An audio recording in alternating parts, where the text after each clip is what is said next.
Open your legs. I will not stop until my child grows inside you." The words did not come with shouting or anger. They were spoken in a low, steady voice, heavy with certainty, the kind of voice that belonged to a man who had spent a lifetime commanding land, animals, and his own body.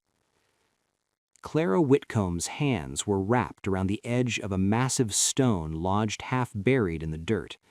The Montana sun beat down on her back, warming her skin through the thin cotton of her work dress.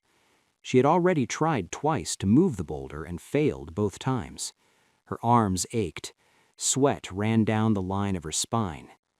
Then she felt him behind her. Jonah Blackwell did not touch her at first. His presence alone was enough. Solid, close, unavoidable. She knew it was him without turning around. The rancher whose telegram had crossed half a continent to reach her. The man who had written words so direct that they had made her hands shake when she read them. "I need a woman strong enough to work this land and carry my children. I will not stop until my seed takes root in your womb." At 6'2" and built broader than most men, Clara had never been what the world expected a woman to be.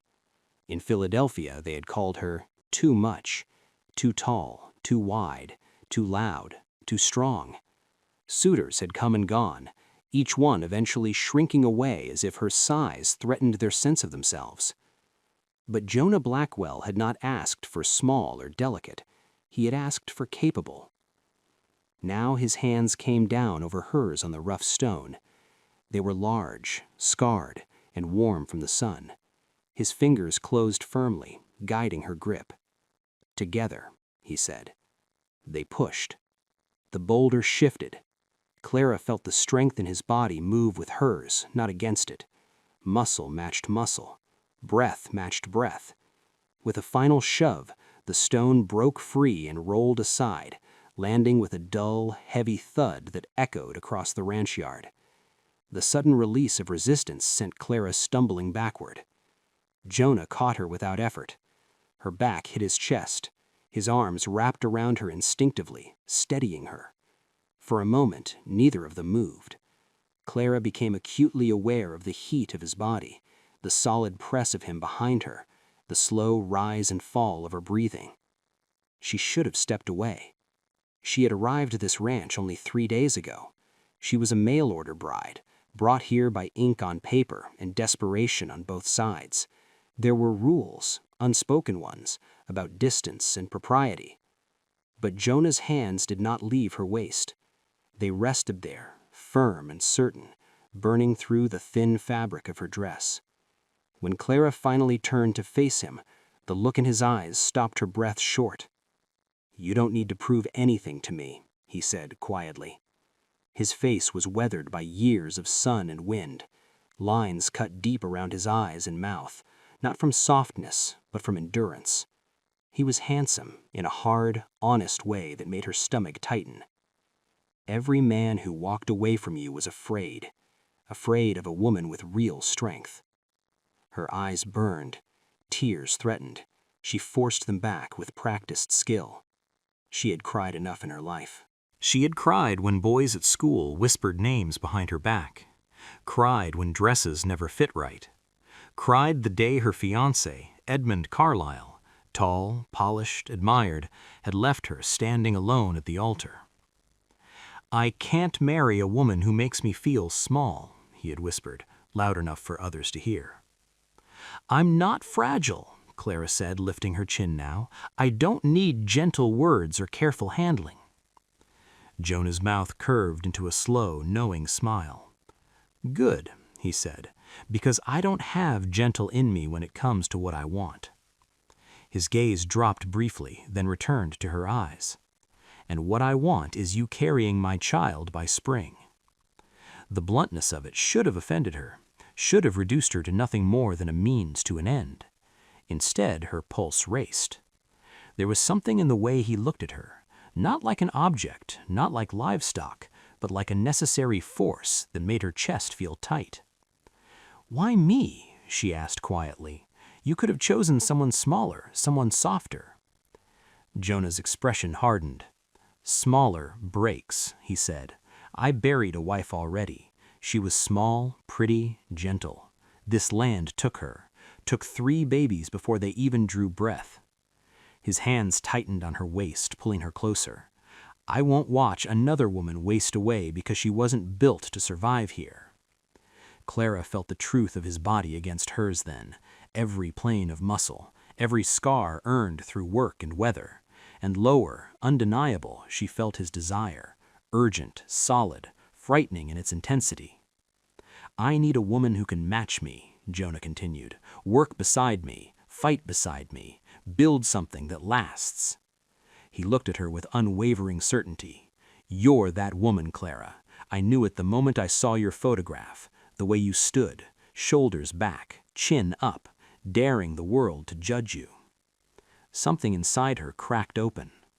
All her life she had been told she was too much, too tall, too broad, too strong. Men had tried to shrink her, to make her apologize for the space she took up. Jonah Blackwell looked at her like she was exactly enough. "Tonight," he said, and it was not a question, "after supper, in our bedroom. I meant what I wrote in that telegram." Her throat went dry. The bedroom. He had given her the master room on her first night here, moved his belongings in without asking, as if her acceptance of his proposal meant acceptance of everything that followed. She had lain awake the past 2 nights listening to his breathing in the dark, terrified and thrilled in equal measure. He had not touched her. He had given her time. Now, standing under the brutal Montana sun with his hands on her body and his intentions clear, Clara understood that time was over, and she did not want more. "Yes," she breathed. She rose on her toes and pressed her mouth to his. The kiss was fire. Jonah groaned against her lips, one hand fisted in her hair, the other spread across her lower back, pulling her impossibly close. Clara had been kissed before, hesitant kisses, apologetic kisses, but never like this. This was a man who kissed with purpose. When they finally broke apart, both breathing hard, Jonah rested his forehead against hers. "Tonight," he said again, "and every night after, until you're carrying my child." Movement caught the corner of her eye. Someone was watching from the barn. A tall, thin man stood half in shadow, his face twisted with calculation and anger. "Who was that?" Clara asked. Jonah followed her gaze. His jaw tightened. "Elias Blackwell," he said, "my nephew." She felt the tension shift in him. "He's been circling this ranch for years, waiting for me to die." His voice dropped, dangerous. "That's why I need an heir." The weight of it settled over her like a physical thing. She was not just a bride. She was his last chance. The weight of Jonah Blackwell's words lingered between them long after the dust settled in the ranch yard. That night, Clara moved through the house as if in a dream. Supper passed quietly. The clink of cutlery against plates sounded too loud in the small kitchen. Jonah spoke little, but his presence filled the room the same way it always did, solid, watchful, patient. When he finally rose from the table, he did not rush her. He banked the fire, checked the locks, made certain the house was secure. Only then did he climb the stairs. Clara stood alone in the master bedroom, her hands trembling as she unpinned her hair. The mirror reflected a woman she barely recognized, cheeks flushed, eyes wide, lips still swollen from that afternoon's kiss. She wore the plain white nightgown left by Mrs. Jessup, simple cotton, clean, soft. It hung loose on her large frame, and old doubts crept in. Philadelphia's voices whispered again. Too big, too wrong, built for labor, not motherhood. What if they were right? The door opened quietly. Jonah stepped inside, freshly washed, his hair damp, his face clean-shaven. He wore denim trousers and an open work shirt. At 42, He was all controlled strength and hard-earned power. The way he looked at her, like she was water in a desert, made her breath catch. "You're thinking too much," he said gently. She swallowed. "What if I can't give you what you need?" He crossed the room in 3 strides and placed his hands on her shoulders. "Your body is exactly what I asked for," he said firmly. "Stop letting other people live inside your head." "I was told I couldn't." "The doctors were wrong." His thumbs brushed her collarbone. The touch was steady, reassuring. "I've watched you work," he continued. "Lift, endure, persist. Your body isn't broken, it's built to survive." Tears slipped free despite her efforts. "I can't promise," she whispered. "I can promise that we'll try," Jonah replied. "Together." He framed her face. "I meant what I said earlier. I won't stop trying. But I need to know, can you stand that kind of determination?" Clara breathed deeply. "I can." That night, the bedroom door closed softly. What followed was not rushed or careless. It was deliberate, choosing, a beginning shaped by trust as much as desire. When dawn finally touched the window, Clara lay awake beside him, sore in body and overwhelmed in spirit, but something new lived in her chest. Hope. 3 months passed. The ranch settled into routine. Clara worked beside Jonah every day, feeding animals, repairing fences, hauling water. At night, they shared the same bed, sometimes in quiet closeness, sometimes in fierce urgency shaped by the ticking clock neither of them mentioned aloud. Elias Blackwell watched. From the edges of the land, from the town, from behind smiles that never reached his eyes. By the 3rd month, Clara's body began to change. The nausea came first. Mornings became battles. The smell of grease turned her stomach.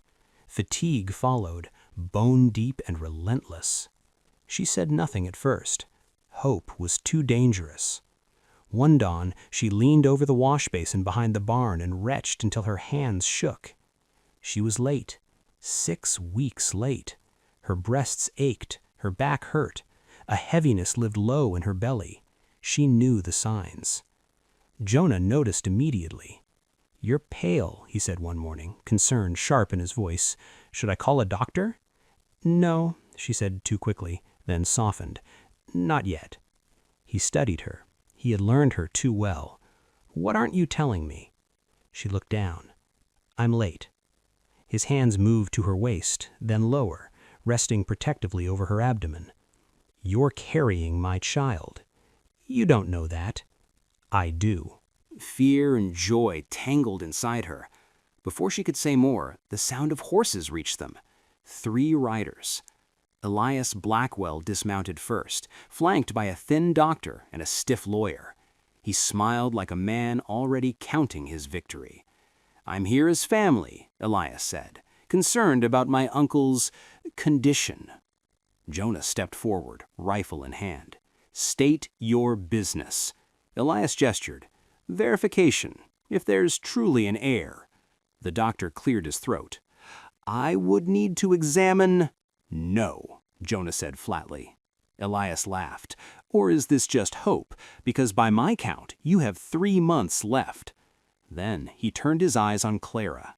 "I did my research," he said. "Philadelphia doctors declared you incapable." The words struck deep, but Clara stepped forward. She placed a hand over her belly.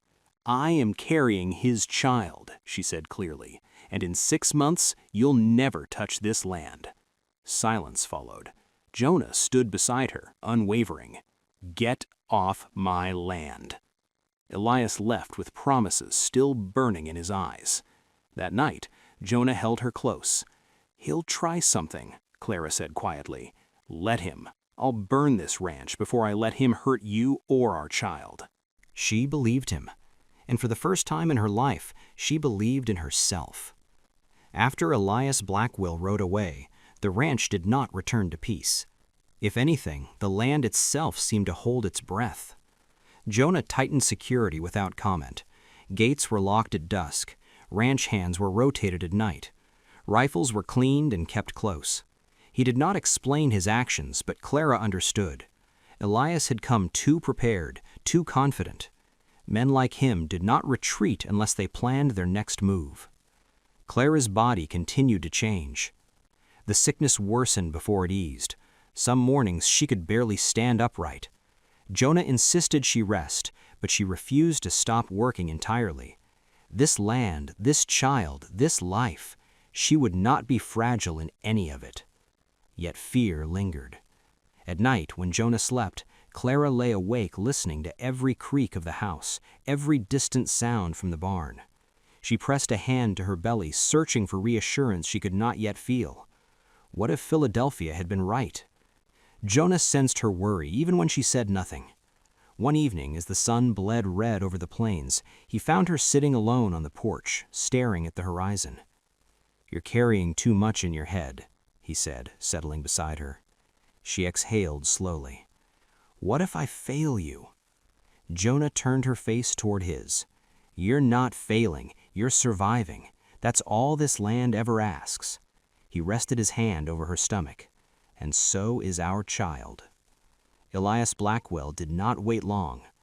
The first sign came a week later, when a ranch hand found a fence deliberately cut near the eastern boundary. Then a horse went missing. Then supplies ordered from town never arrived. Jonah knew sabotage when he saw it. He rode into town himself, Clara watching from the porch until he disappeared into the dust. Unease settled deep in her chest. That night, she dreamed of blood on snow and woke shaking. 2 weeks later, Elias returned. This time he came alone. He stood at the edge of the property, not crossing the line. Jonah approached with a rifle slung across his back. "I'm offering you a way out," Elias called. "Sell me the ranch, leave with what dignity you have left." Jonah laughed once, cold, sharp. "You're afraid." Elias's smile cracked. "She'll lose it," he snapped. "Bodies like hers don't carry children. You're gambling everything on a mistake." Jonah stepped closer. "Leave." Elias did, but his eyes lingered on the house, on Clara, watching from the window. The next incident was not subtle. A fire broke out in the supply shed just before dawn. It was contained quickly, but the message was clear. Jonah doubled the guards. Clara insisted on staying involved, refusing to hide. "This child needs me standing, not shrinking." Jonah didn't argue. He only stayed closer. By the 4th month, Clara felt it. A flutter at first, like a whisper beneath her ribs. Then stronger. Life. She cried when she told Jonah. He held her like the world might break if he let go. "That's our proof," he said. "No one can take this from us now." But Elias could still try. The attack came at night. 3 masked men cut through the north pasture while the ranch slept. They did not expect Clara to be awake. They did not expect her to be armed. The shot she fired into the dirt sent them running. Jonah was on them seconds later, rifle raised, voice thunderous. 1 man fell, the others fled. By morning, tracks led straight toward town, straight to Elias. Jonah did not wait. He rode into town with Clara beside him. Elias was arrested by noon.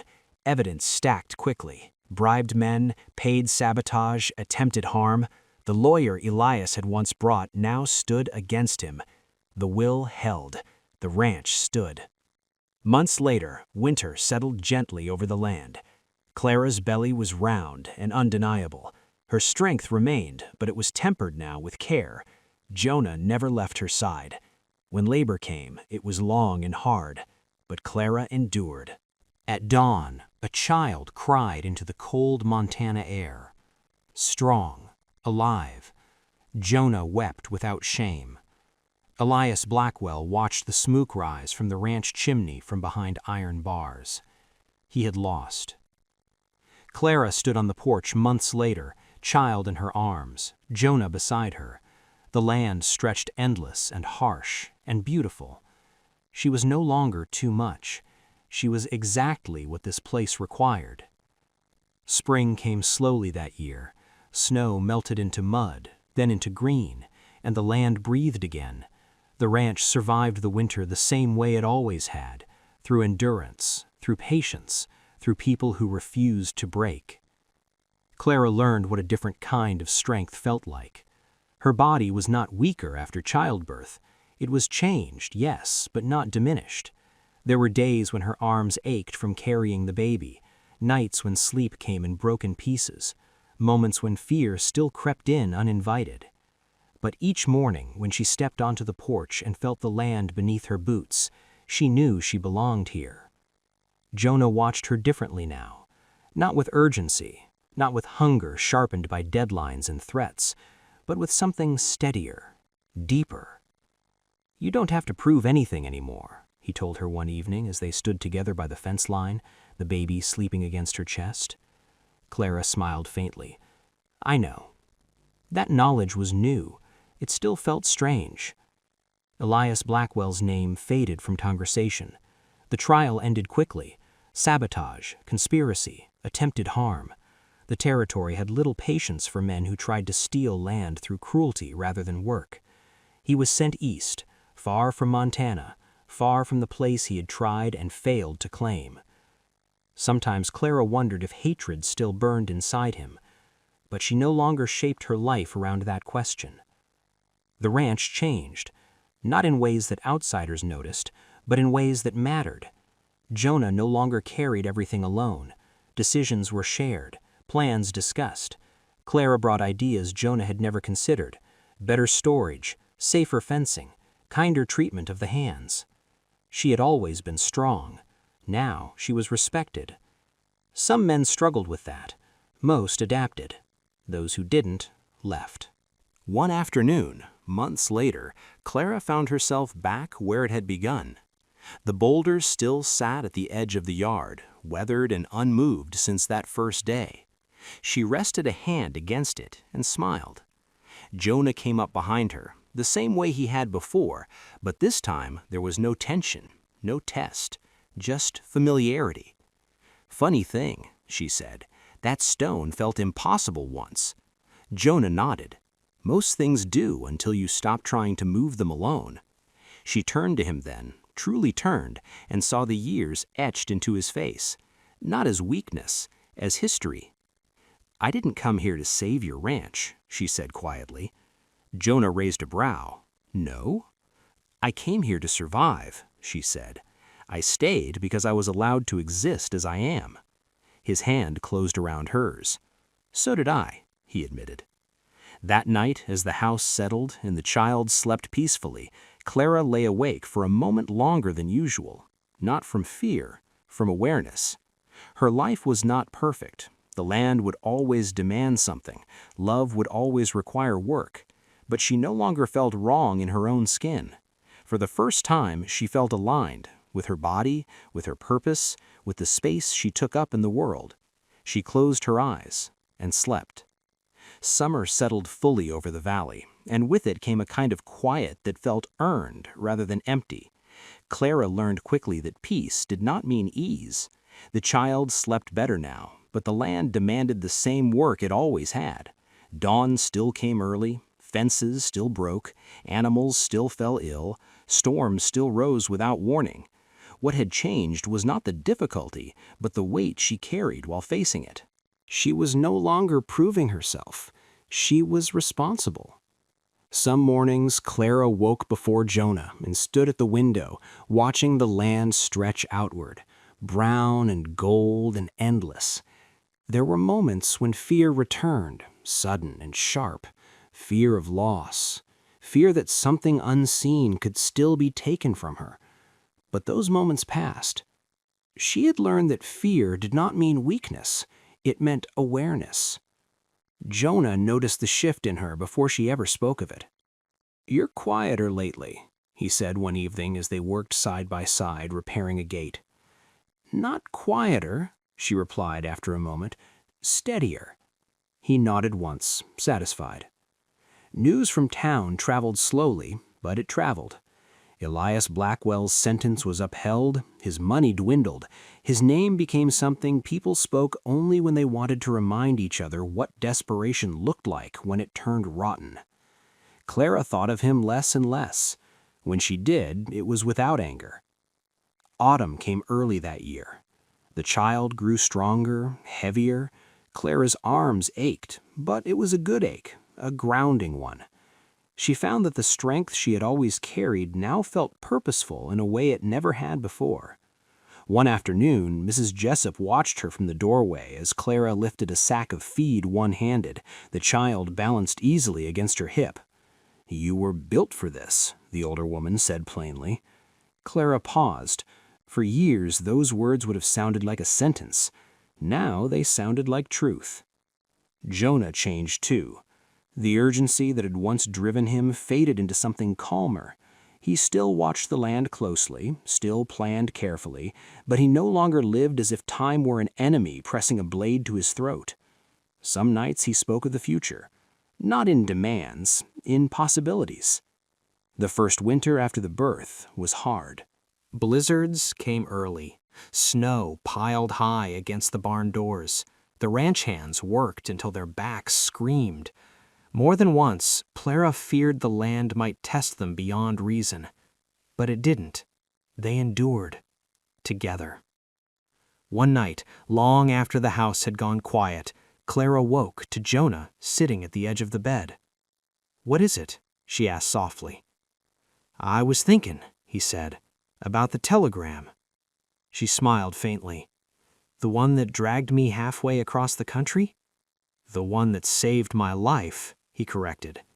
She reached for his hand. "You didn't save me," she said. "You asked for exactly what you needed. I decided to answer." He squeezed her fingers.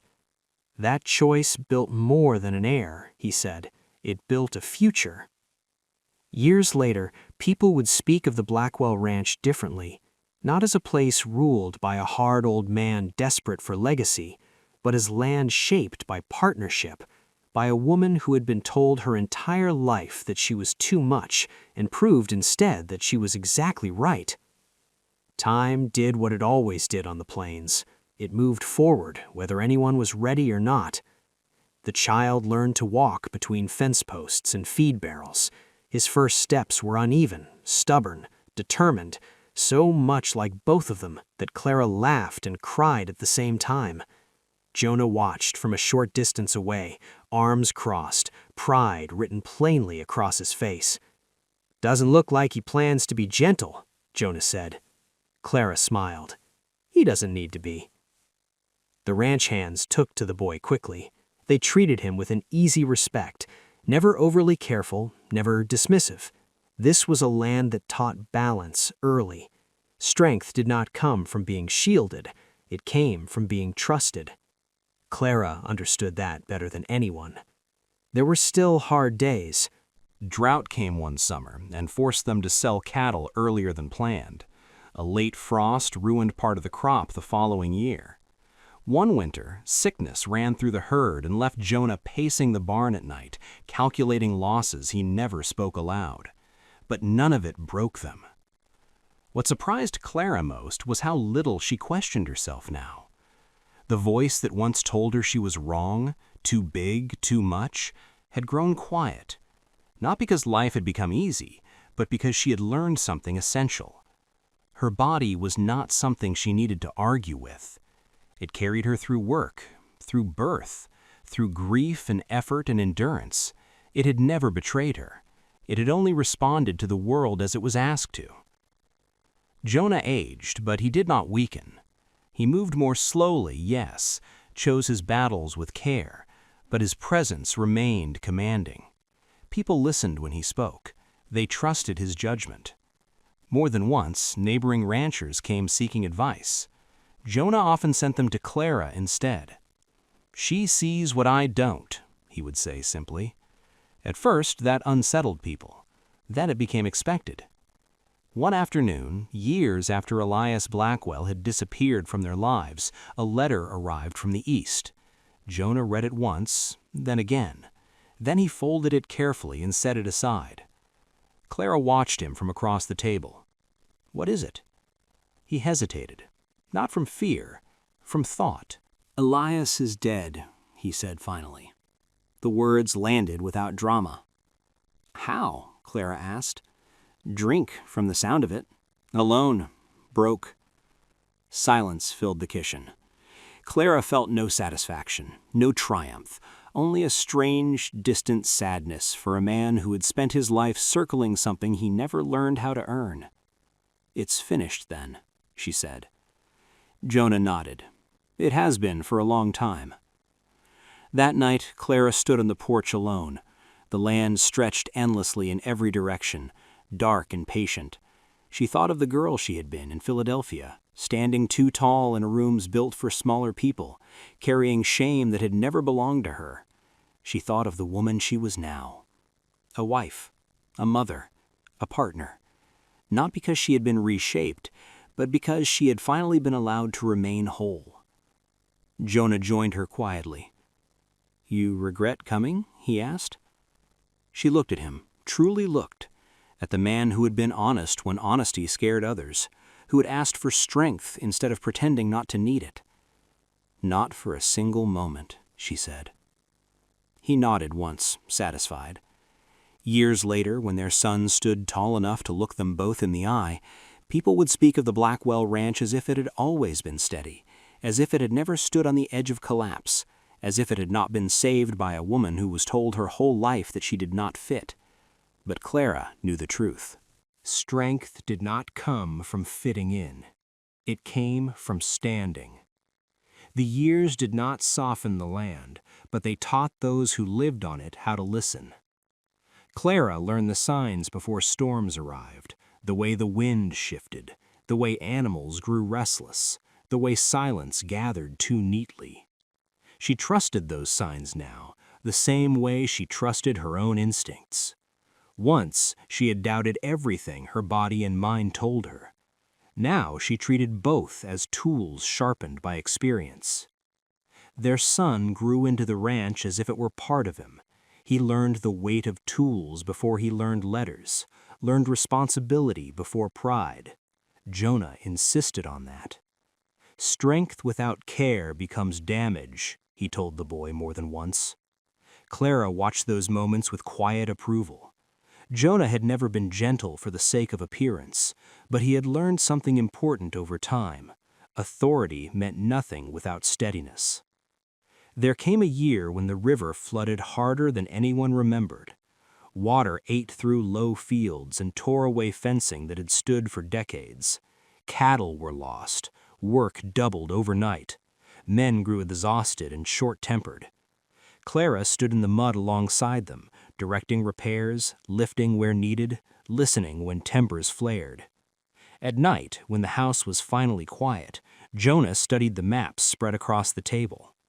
"We can't rebuild the same way," he said. "No," Clara agreed. "We rebuild smarter." They did. Higher ground, stronger breaks, better planning.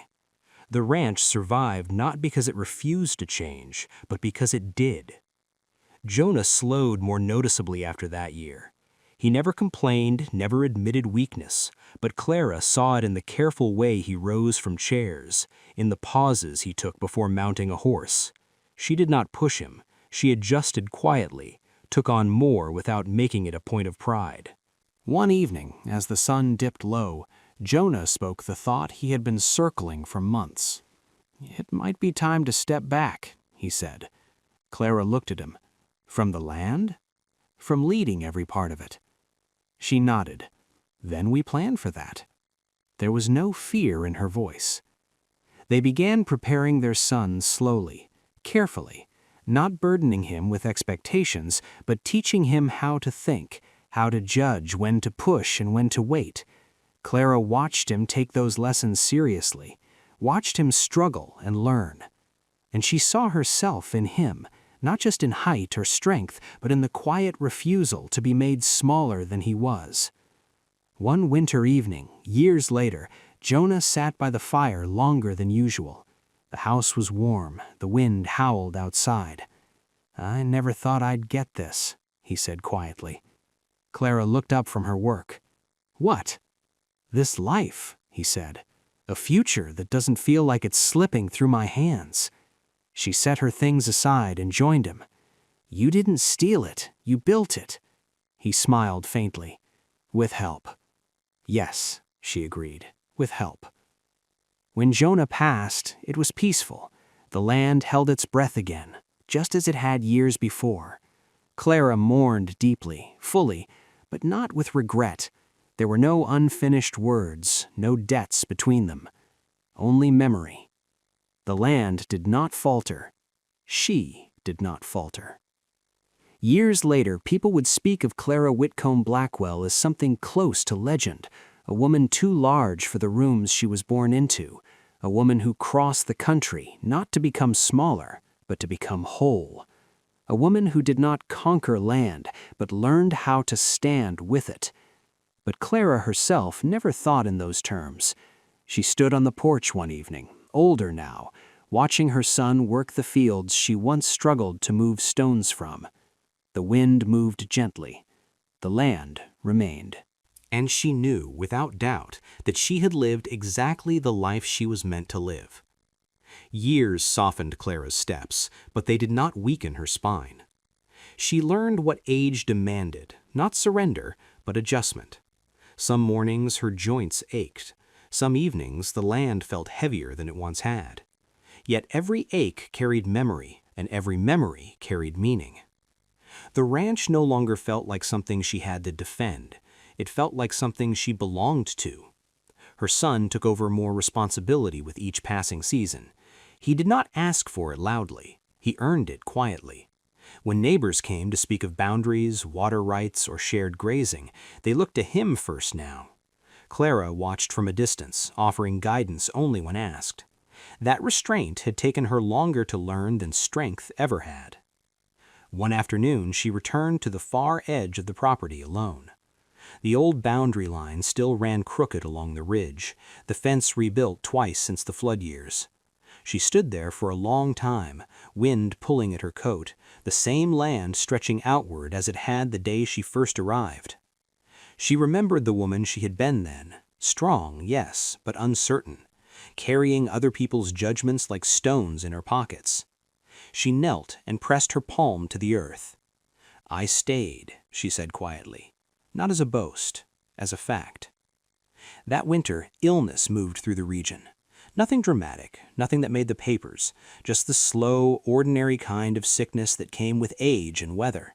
Clara spent weeks indoors, resting when she hated to, learning patience the hard way. Her son insisted. "You taught me this," he said gently. "Now let me use it." She allowed it. Trust, she realized, was not giving up control. It was recognizing when control had already been earned. Spring returned again. It always did. The ranch bloomed in familiar patterns, new calves, fresh grass, repairs that never truly ended. Clara walked the land slower now, but with deeper attention. She noticed things she had once rushed past, the way light changed on the hills, the way sound carried differently at dusk. One evening she sat on the porch and listened to the quiet. Not the empty quiet of loneliness, the earned quiet of completion. When people asked her how she had managed it, how she had built a life so steady out of beginnings so uncertain, Clara never gave speeches. She said only this: "I stopped believing I was wrong." That was all. In the final years of her life, the ranch remained in good hands, strong hands, thoughtful hands, hands that understood both weight and care. Clara Whitcomb Blackwell passed the way she had lived, without spectacle, without apology. The land did not change when she was gone. That was her greatest legacy.